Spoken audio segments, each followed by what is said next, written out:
Joining me now is Arkansas Senator Tom Cotton. Senator Cotton, if Biden's speech in Georgia was a disaster, what do we call this depressor? Totally clueless, Laura.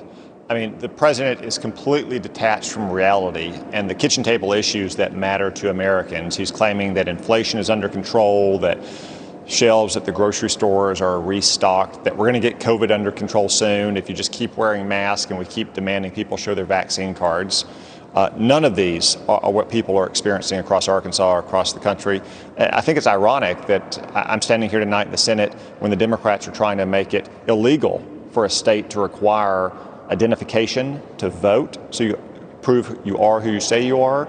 Yet if we wanted to walk across the street and get a hamburger at a restaurant in Washington, D.C., we'd have to show our vaccine card and our identification card just to get a hamburger to eat.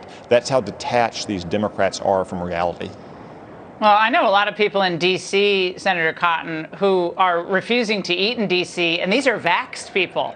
They just don't want to be part of this new show me your papers mentality. And a lot of them are hightailing it across the bridge to Virginia to eat. I think they're going to lose a huge amount of business.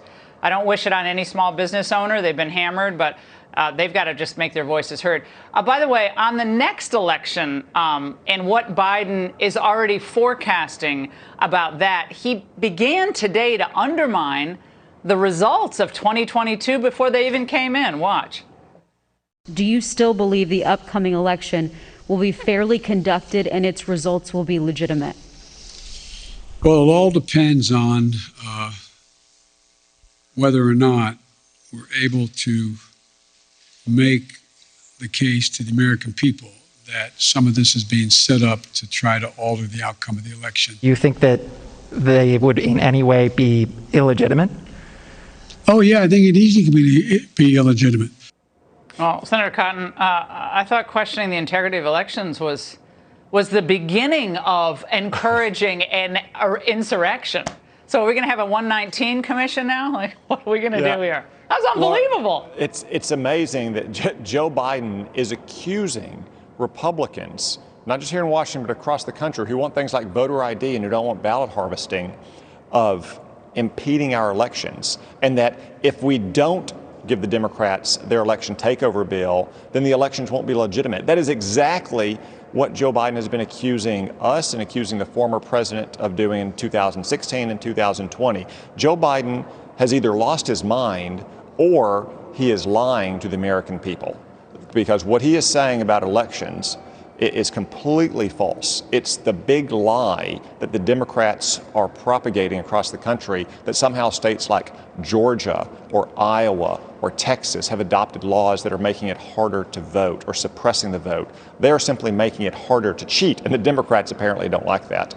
Well, Senator Cotton, there was a word a couple of days ago that Senator Amy Klobuchar had met with some senior White House officials about just how things were going on the various, bills and initiatives.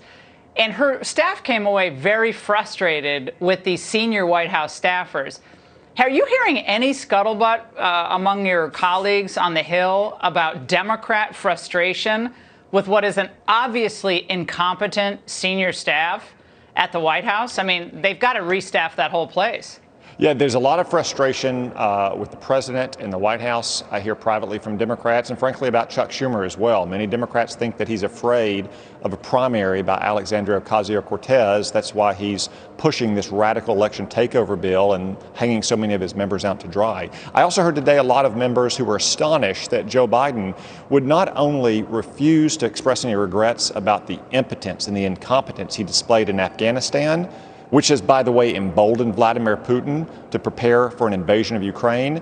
He also basically green-lighted Vladimir Putin to invade Ukraine when he started speculating about minor incursions.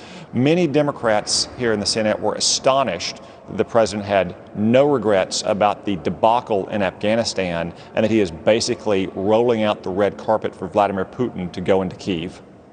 Well, Senator, it was shocking. If Trump had said any of these things, they would have been, there would have been pitchforks out. We appreciate it, Senator. We'll be watching tonight and covering the, this ill-fated effort on the filibuster and all the other nonsense that Chuck Schumer is trying to do.